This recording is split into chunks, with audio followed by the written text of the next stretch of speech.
تلنگانہ کے وزیر civil supplies گنگولا Kamalakar نے کہا کہ مرکزی اور ریاستی حکومتوں کے درمیان معاہدے کے تحت کسانوں سے اناج کی خریداری کی گئی، تاہم اگر مرکزی حکومت یہ کہتی ہے کہ وہ تھوڑے ہی چاول خریدے گی تو کیا کیا جائے؟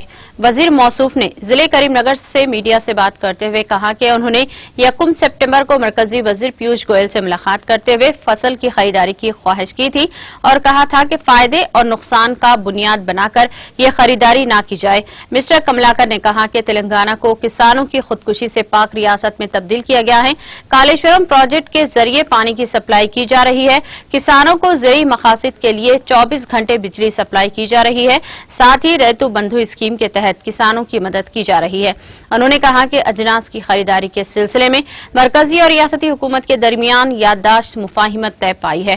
سال 2019 میں رابع کے سیزن میں 64 لاکھ میٹرک ٹن اجناس کی خریداری کی گئی تھی۔ سال 2020-21 میں رابع کے موسم میں 92 لاکھ میٹرک ٹن اجناس کی خریداری ہم نے کی ہے۔ انہوں نے کہا کہ بقایا چاول کا ریاست کیا کرے۔